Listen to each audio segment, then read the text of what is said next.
Good morning friends. Bhagwati शिक्षक प्रशिक्षण महाविद्यालय द्वारा बनाई जा रही ऑनलाइन वर्चुअल क्लासेज में आपका स्वागत है। महाविद्यालय प्रशासन के सहयोग से आपके घर बैठे ऑनलाइन शिक्षा हेतु ये जो वीडियोज बनाए जा रहे हैं, आशा ही नहीं पूर्ण विश्वास है आप इनका पूर्ण लाभ उठा रहे होंगे, आप इनके नोट्स बना रहे होंगे। आपके द्वारा जो व्यूज हमें भेजे जा रहे हैं उन पर हम ध्यान दे रहे हैं। अभी क्लास चलने की जैसे ही कोई संभावना बनती है आपको सूचित किया जाएगा। तब तक आपके सामने ये वर्चुअल क्लासेज का ही जो है एकमात्र जो सहारा बना हुआ है, इसका आप पूर्ण लाभ उठाएं। महाविद्यालय प्रशासन और सभी स्टाफगण आपके इसको ध्यान में रखते हुए बड़ी मेहनत और प्रयास के जरिए ये वीडियोज बना रहे हैं। मैं Vijayraj Trivedi BA BEd BSc BEd third year के संदर्भ में ऑनलाइन वीडियोज बनाता रहा हूँ और मेरे द्वारा अभी तक थर्ड ईयर के 2 पेपर्स को लेकर अनेकों वीडियो बनाए जा चुके हैं। माइक्रो टीचिंग के संदर्भ में हमने लगभग पूरी माइक्रो टीचिंग के वीडियोज आपके सामने भेज दिए हैं। अब एक मेरे द्वारा जो पेपर बनाया जा रहा है वो बनाया जा रहा है पाठ्यक्रम के पार भाषा, और इस पाठ्यक्रम के संदर्भ में मैंने पहली इकाई और दूसरी इकाई को लेकर के अनेक वीडियो आपके सामने प्रस्तुत कर दिए हैं। अब मैं तीसरी इकाई पर चल रहा हूँ। तीसरी इकाई के हमने 2 वीडियोज पढ़ लिए हैं। लेखन शिक्षण के बारे में पढ़ लिया है, लेखन शिक्षण के उद्देश्य और महत्व के बारे में भी हमने पढ़ लिया है। आज के वीडियो में मैं एक छात्र को या एक जो बालक है उसको लिखना सीखना है, यानी जो 4 कौशल में LSRW में से लिखना सीख चुका है, सुनना सीख चुका है, श्रवण बोलना भी सीख चुका है और पढ़ना भी सीख चुका है, किंतु अभी लिखने की और बढ़ रहा है। तो ऐसे बालक को हमें लिखना सिखाना है और लेखन शिक्षण की कौन कौन सी ऐसी विधियां हैं जिनके माध्यम से बच्चा को हम किसी भाषा को लिखना यानी भाषा के लिखित रूप को सिखा सकते हैं, उस पर आज हम चर्चा करने जा रहे हैं। तो चलो दोस्तों शुरू करते हैं। तो लेखन शिक्षण की मैंने लिखी दिया class BA BEd BSc BEd third year. Subject है आपका लैंग्वेज अप्रोच का करिकुलम। टॉपिक है methods of writing skill teaching, लेखन कौशल शिक्षण की विधियां। लेखन कौशल शिक्षण की विधियों में हम सबसे पहला लेंगे लेखकों के द्वारा लेखन। एक बालक स्वाभाविक रूप से दीवारों पर लिखना शुरू कर देता है, दीवारों पर वो लाइन खींचना शुरू कर देता है। वो दीवारों पर जो लाइनें खींचता है वो अलग अलग आकार की हो सकती हैं, अलग अलग दिशाओं की हो सकती हैं, लेकिन वो इन प्रयासों के द्वारा अनेक प्रकार की लाइनों को खींचना शुरू कर देता है। लेकिन वह कठोरता के साथ में पेंसिल को पकड़ना शुरू कर देता है, या जिस चीज के द्वारा वह लिखना चाह रहा है उस चीज को वह पकड़ना शुरू कर देता है और उसके माध्यम से वो अनेकों प्रकार की आकृतियां बनाना चालू कर देता है। इस प्रकार की आकृतियां भी बनाना चालू कर देता है, यानी वह अनेक प्रकार की आकृतियों का निर्माण करता है। मर्जिया जैसे पेन चलाना चालू कर देता है। यह उसका प्रारंभिक लेखन कौशल है। इस प्रारंभिक लेखन कौशल का फायदा सर्वाधिक अध्यापक को उठाना चाहिए और अध्यापक को अनेक प्रकार की ऐसी डिजाइन हैं, अनेक प्रकार की ऐसी लाइनें हैं जो उसे विद्यालय में जाने में पहले सिखानी ही चाहिए। अगर हम महात्मा गांधी की पुस्तक सत्य के साथ मेरे प्रयोग में अगर हम एक लेसन है उनका हस्तलेख के संबंध में अगर उसको पढ़ते हैं तो उस घटना को उन्होंने बताते हुए लिखा था कि जो है कि जब मैं वकालत की प्रैक्टिस करने के लिए, अभ्यास करने के लिए अफ्रीका गया तो वहां पर सभी जो बैरिस्टर थे, वकील थे, उनका जो लेख था बहुत ही सुंदर था। और महात्मा गांधी जी खुद के बारे में कह रहे हैं कि मेरा जो लेख था वो बहुत ही गंदा था। मुझे वहां पर शर्मिंदा महसूस होना लगा। उनके लेख को देख करके मैं अपने आप को बहुत ही शर्मिंदा महसूस करता था, किंतु मैं अपनी इस गलती का सुधार नहीं कर सकता था। और उन्होंने सुझाव दिया अध्यापकों को, देश के अध्यापकों को एक सुझाव दिया था कि भाई ऐसा है, बच्चे को सबसे पहले जो है आप लिखने से पहले ड्राइंग की शिक्षा दें। अब ड्राइंग का मतलब यहाँ पर क्या है? ड्राइंग का मतलब है विभिन्न प्रकार की आकृतियां बनाना सिखाएं, ताकि वह जब लिखना सीखे तो उन्हें एक चित्र की भांति बना पाए। तो उसी बात को लेकर के लेखाओं के द्वारा, जब ज्ञानेंद्रियों के द्वारा जब लेखन किया जाता है तो सबसे पहले हमें बच्चे को अनेक लाइनें, जैसे हम ये लाइन सिखा सकते हैं, सीधी या तिरछी लाइनें सिखा सकते हैं, ठीक है ना। ये लाइनें दिखा सकते हैं, ठीक है, टी बनाना सिखा सकते हैं, ठीक है, दो डंडियां खींच कर ऊपर ये खींचना सिखा सकते हैं, ठीक है, कर्व बनाना सिखा सकते हैं, पूरा कर्व बनाना सिखा सकते हैं, पूरा कर्व नहीं है तो हाफ कर्व दिखा सकते हैं, ठीक है ना। और इसके अलावा हम इसे ये वाला हाफ कर्व भी दिखा सकते हैं। इसके अलावा और क्या सिखा सकते हैं, उसके अलावा हम कलाइयों के प्रयोग के लिए हम इस तरह की डिजाइन भी बनाना बच्चे को सिखा सकते हैं। यानी कहने का मतलब है एक अध्यापक को विभिन्न प्रकार की लाइनों के माध्यम से जो है उसे ये प्रैक्टिस करानी चाहिए ताकि वह आसान ना हो। अब जैसे अपने उसको बालक को मान के चले तिरछी लाइनें सिखा दी, तो तिरछी लाइन सिखा दी तो उसके समझ में आ जाएगा कि ये लाइन जैसी और ये लाइन जैसी रह बन गया। आगे नहीं आगे वो इसको यूं खींचेगा तो यूं खींचेगा, ये रह बन गया। धीरे धीरे इसको इससे इस पर ले आएगा। आई समझ नहीं आई है। एक खड़ी डंडी खींची और गोला बनाया, क्या बन गया। बात समझ नहीं आ रही है। एक कर्व बनाया, दूसरा कर्व बनाया, डंडी खींची, ए बन गया। एक तिरछी लाइन खींची, एक तिरछी लाइन खींची, ए बन गया।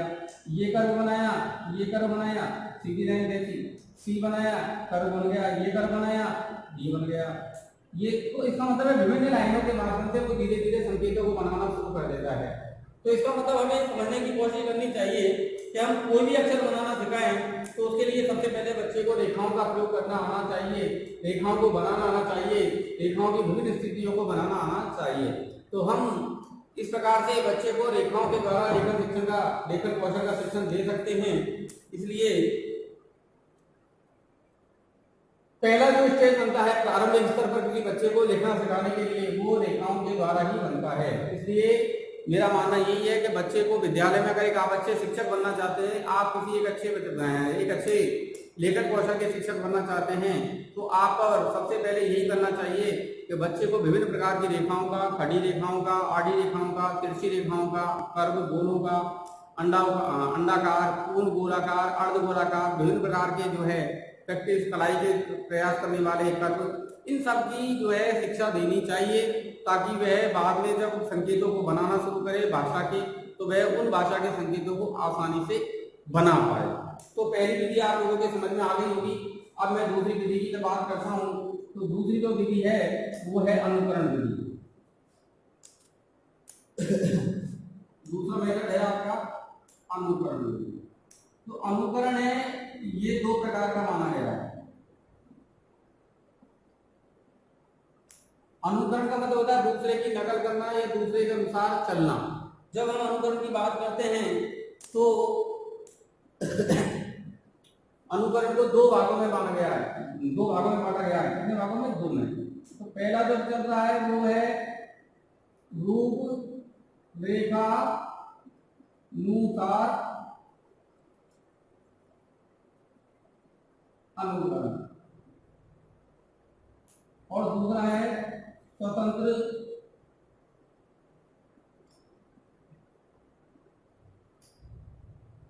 अनुकरण। विद्यालयों में हम जब बच्चे को देखते हैं तो आजकल की पुस्तकों को हम दोनों ही रूपों में देखते हैं। आपने देखा होगा कि जो है हिंदी राइटिंग की या अंग्रेजी राइटिंग की छोटे बच्चों को जो विद्यालय में किताब बांटी जाती है उसमें क्या होता है कि वो अक्षर बने होते हैं, जैसे उनके मॉडल बने होते हैं। ये एनआर बनाना है तो हमारे टुकड़ों में एनआर बना होता है। आई समझ नहीं आई? इस तरह से और बच्चे को इस प्रकार के अक्षरों को जो है पेंसिल फेर करके पूरा बनाना होता है। ये हो गया रूपरेखा अनुसार, यानी वह रूपरेखाओं पर जो बने हुए रूपरेखाएं उन पर जो है वो अपनी पेंसिल चलाकर, जैसे एक टुकड़ा बना हुआ है वो इसके पेंसिल चला करके इन टुकड़ों से पूरा ए बना सकता है। तो ये आपको समझने की कोशिश कीजिए, यानी किसी व्यक्ति किसी किताब में जो बनी रूपरेखाएं हैं उन रूपरेखाओं पर वह उंगली फेर कर या पेंसिल फेर करके अगर लिखना सीख रहा है तो ऐसी विधि को रूपरेखा अनुसार या रूपरेखा अनुकरण विधि कहते हैं। और दूसरी होती है स्वतंत्र अनुकरण। स्वतंत्र अनुकरण विधि को आजकल के विद्यालय में आप गृह कार्य के रूप में देख सकते हो। यहाँ पर अध्यापक क्या करता है कि एक लाइन दे देता है लिख करके, जैसे लिख करके दे दिया हमने दिस इज ए कैट, तो बच्चा क्या करता है नीचे की लाइन में उसकी नकल करता जाता है। तो इसको हम कहते हैं स्वतंत्र अनुकरण। यानी अनुकरण तो कर रहा है ऊपर वाले लाइन का, लेकिन फिर वह स्वतंत्र रूप से कर रहा है, इसको यहाँ पर कोई प्रकार का बड़ा हुआ मॉडल नहीं है। तो इस आधार पर हम कह सकते हैं कि जो है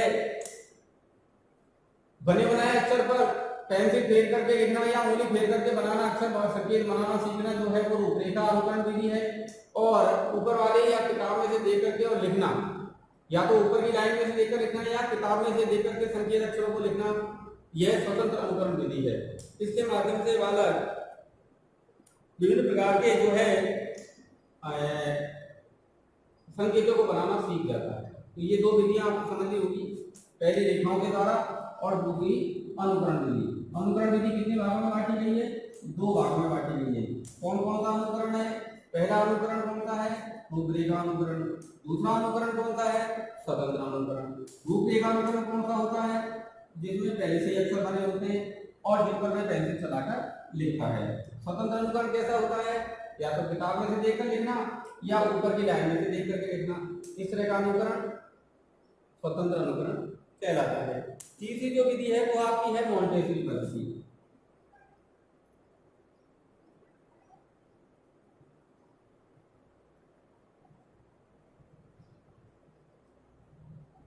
जब हम मॉन्टेसरी पद्धति की बात करते हैं तो पहले मॉन्टेसरी को जानने के लिए हमें डॉक्टर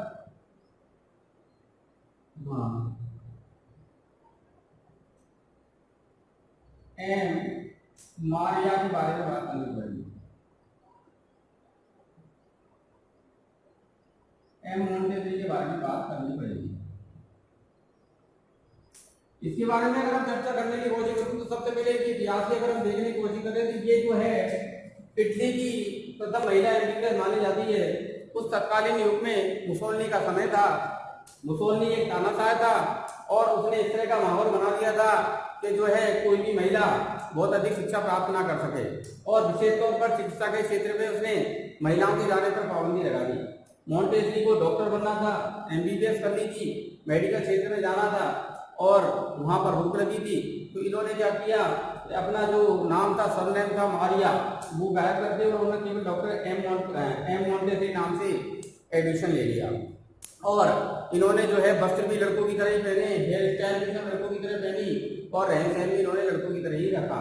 और जब इनकी एमबीबीएस कंप्लीट हो गई तब इन्होंने जाकर लोगों को क्लियर किया कि मैं एक आई में वूमेन। इस तरह से ये मेडिकल डॉक्टर थी। 2-3 साल तक मेडिकल क्षेत्र में काम किया बच्चों के साथ में। इनका वहाँ मन नहीं लगा और बच्चों के साथ में फिर ये एजुकेशन सेक्टर में आ गई और इन्होंने वहाँ पर फिर मॉन्टेसरी विद्यालयों की स्थापना की। और उस मॉन्टेसरी विद्यालय को उन्होंने जो है भारत में भी चालू किया। 1952 में भारत में आई थी वो। तो मॉन्टेसरी के बारे में बात करने की कोशिश में आपसे करूँ तो मॉन्टेसरी की सबसे बड़ी बात यह आती है कि इन्होंने ज्ञानेंद्रिय आधारित शिक्षा पर बल दिया है। किस पर दिया है? ज्ञानेंद्रिय आधार पर। अब ज्ञानेंद्रियों की पहचान के लिए इन्होंने विभिन्न प्रकार के जो है बॉलें बनाई हैं, गेंद, और सतह बनाई थी, बॉल, पाइप्स बनाए थे ज्ञानेंद्रिय। अब जब इनकी बात करते हैं बॉल का मतलब हो गया कि विभिन्न प्रकार के बॉल थे। तो बॉलों में क्या था, उनका सबका आकार तो समान था किंतु उनका जो क्या था, वजन अलग अलग था। ऐसे ही जो सतह थी वो बहुत सारी रफ सतह बनाई, बहुत सारी जो है चिकनी बनाई। इस तरह से बच्चे को धीरे धीरे पता चलता है ये रफ सतह है, ये चिकनी सतह है। इसी प्रकार उन्होंने विभिन्न प्रकार के पाइप बनाए ताकि वो चांद जो अपनी सुनने वाली श्रवण इंद्रिय है उसकी पहचान कर सके। उन पाइपों को बजाने पर अलग अलग प्रकार की आवाजें निकलती थी, ठीक है ना। इसलिए इन्होंने जो है अक्षरों की ध्वनि के तो ताकि बच्चा उन ध्वनियों को अलग अलग अंतर कर सके। ये सब इसलिए बनाई थी जो है, अब जैसे पाइप है, पाइप की ध्वनियों से माध्यम से वो अक्षरों की ध्वनियों की पहचान कर सके। जब लेखन कौशल की बात करते हैं तो उन्होंने क्या किया है कि लकड़ी या गत्ते के अक्षर बनाए थे। लकड़ी या गत्ते के अक्षर बनाए थे और अक्षरों में बच्चा जो है पेंसिल चलाकर या उंगली चलाकर के बनाता था। जैसे मान के चलो ए बनाना था तो ये ए इस तरह से बनाया हुआ था।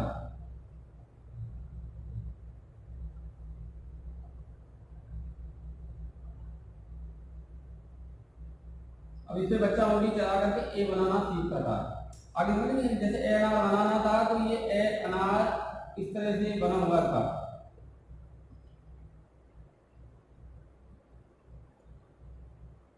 तो तो इसमें वो जो है यानी लकड़ी और गत्ते के ये लेखन कौशल के लिए उन्होंने प्रयास किया था बच्चे को ज्ञानेंद्रिय आधार, यानी वो अपनी उंगलियों के आधार पर जो है इन अक्षरों को बनाना सीखे। इस तरह की पद्धति को हम एम मोंटेसरी पद्धति कहते हैं। इस मोंटेसरी पद्धति में जो है उन्होंने ज्ञानेंद्रियों के आधार पर जो है बच्चे को लेखन कौशल की शिक्षा देने का प्रयास किया था। तो अभी तक हमने 3 विधियों के बारे में पढ़ लिया है। पहली विधि थी हमारी कौन सी, रेखाओं के द्वारा लेखन कौशल शिक्षण। दूसरी विधि पढ़ी थी हमने अनुकरण शिक्षण, और तीसरी पढ़ी है हमने मोंटेसरी पद्धति। चौथी जो पद्धति है उसका नाम है जैकोटॉट पद्धति। तो इस जैकोटॉट जो पद्धति है ये कहीं जो है हमारे भारतीय जो परिवेश में श्रुति लेख जो पद्धति होती है सुनकर लिखने वाली, उससे मिलती हुई पद्धति है। इस पद्धति में क्या किया जाता है कि बालक को बहुत सारे वाक्यों को सुनाया जाता है और उन वाक्यों को लिखने के लिए दिया जाता है। समझे, सुनकर लिखना, सुनकर लिखना, पठित, सुनकर या पठित वाक्य को लिखना।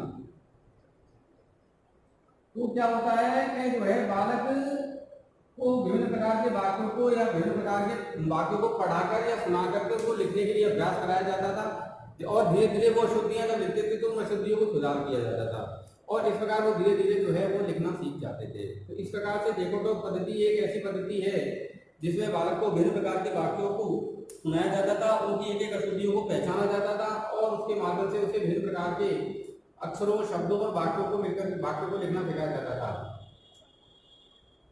तो जैकोटॉट पद्धति का जो आधार है वो हमारी श्रवण के या सुनकर के लिखने वाली जो विधि है उस पर टिका हुआ है। ठीक है, तो इस प्रकार से हम कह सकते हैं कि जो है लेखन शिक्षण के लिए हमारे पास बहुत सारी विधियां हैं, और इन विधियों का हमें ध्यान रखते हुए बालक को सिखाना चाहिए। एक अच्छे शिक्षक को लेखन कौशल की सभी विधियों का ज्ञान होना चाहिए। अब हम अगले जब टॉपिक की बात करते हैं तो हमारा जो अगला टॉपिक है कि भाई लेखन शिक्षण के समय पर कौन कौन सी बातों का ध्यान रखना चाहिए, उन पर थोड़ी सी चर्चा कर लेते हैं। ठीक है ना, भाई लिखते समय पर हमें क्या क्या बच्चे से आशाएं करनी चाहिए और शिक्षक को क्या प्रयोग करना चाहिए, उस पर चर्चा करेंगे अब हम। तो लेखन शिक्षण के समय एक अध्यापक को किन किन बातों का ध्यान रखना चाहिए, तो वो सब चीजों पर हम चर्चा कर रहे हैं। तो पहली बात तो यह है कि बालक की रुचि का ध्यान रखा जाए। बालक की रुचि से तात्पर्य यह है कि भाई जब लिखने का मूड हो, उसका जब वो लिखने में रुचि करता है तभी उसे लिखाया जाना चाहिए। किसी बालक को जबरदस्ती नहीं लिखाना चाहिए कि वो लिखने के मूड में नहीं है और वह लिखना नहीं चाहता और आप उसे लिखा रहे हैं तो वह नहीं लिख पाएगा। तो पहली बात यह रखें कि जब बच्चे को ऐसा लगता हो कि लिखने में उसकी रुचि हो, अच्छा हो, तो समय उसके लिए ठीक हो, उसके समय पर उसे लिखाया जाना चाहिए। दूसरी बात ध्यान रखना चाहिए कि सरल अक्षर को पहले लिखा जाए, सरल संकेत पहले सिखाया जाए।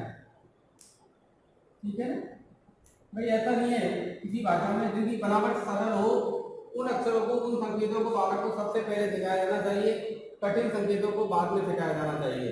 ये भी ध्यान रखना चाहिए अध्यापक को कि जिन अक्षरों को बनाने में दिक्कत आती है बच्चे को, उन अक्षरों को सबसे अंत में सिखाएं, और जिन अक्षरों को बनाने में आसानी होती है उन अक्षरों को सबसे पहले सिखाएं। ठीक है। तीसरी बात यह है कि सरल से कठिन की ओर ध्यान रखा जाए। किसकी ओर ध्यान रखा जाए? सरल से कठिनतम का, वाक्य में भी वाक्य भी या शब्द भी जब सिखाए जाए तो सरल से कठिन की ओर, शुरू में जो है सरल वाक्य और सरल शब्द और सरल वाक्य, बाद में कठिन शब्द और कठिन वाक्य सिखाए जाए। यानी यही 12 जो अक्षर सिखा रहे हो, संकेत सिखा रहे हो, तब भी आपको ये फॉलो करना है। और जब आप शब्द और वाक्य सिखाएं तब भी इस बात का ध्यान रखें कि बालक को सरल शब्दों को पहले सिखाया जाए, फिर कठिन शब्दों को सिखाया जाए। इसी प्रकार सरल वाक्य, छोटे छोटे वाक्य पहले सिखाए जाए, फिर कठिन और बड़े वाक्य बाद में सिखाए जाए। ठीक है ना। और चौथी जो बात है वो इम्पोर्टेंट ये है कि शुरुआत में, प्रारंभ में गति के स्थान पर शुद्धता पर ध्यान दें।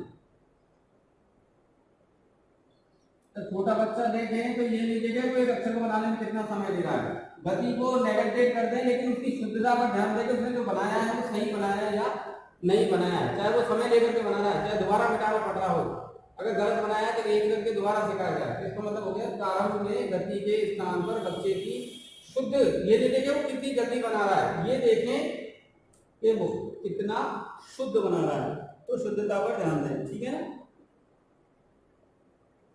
ठीक है, 5 बार प्रारंभ में आकार बड़े हों, बाद में उचित रूप दें। यानी जब बच्चे को सिखाया जाए उर्दू में एलआर बनाने को चाहे कितना ही बड़ा बना और बनाना सीखे, बाद में आप इसे कॉपी के हिसाब से आप छोटा रूप दे सकते हैं। 2 साल बाद 1 साल बाद जब पूरे अक्षर बनाना सीख जाए, यानी शुरुआत में जब बच्चे को सिखाया जाए तो वो जो आकार है वो बड़े हों, लेकिन बाद में उन आकारों को आप एक उचित रूप प्रदान कर सकते हैं।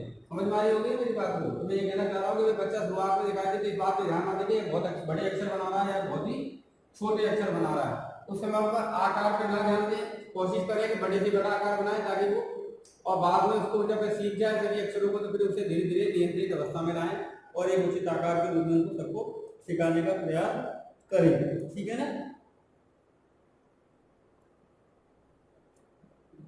और एक और सबसे इंपॉर्टेंट, व्यक्तिगत भिन्नताओं का ध्यान रखें। व्यक्तिगत भिन्नताओं से तात्पर्य यह है कि हर बालक की क्षमताएं अलग अलग होती हैं, तो जो बालक जिस तरह से सीख रहा है, कोई धीमा सीख रहा है, कोई तेज गति से सीख रहा है, कुछ क्षमताओं को ध्यान रखते हुए सिखाएं। ये नहीं है कि कोई एक बालक 4 अक्षर ज्यादा सीख गया और एक बालक 4 अक्षर कम सीखा तो कोई हीन भावना की भावना आप ले आए, नहीं। जो बालक जिस गति के साथ सीखना चाह रहा है उसकी जो गति है उस गति से उसे सीखने दें, ठीक है ना। जिस गति से वो सीखता रहेगा तो उसके लिए बेटर नहीं होगा। बालक की हर व्यक्ति की क्षमताएं अलग अलग होती हैं, ठीक है। तो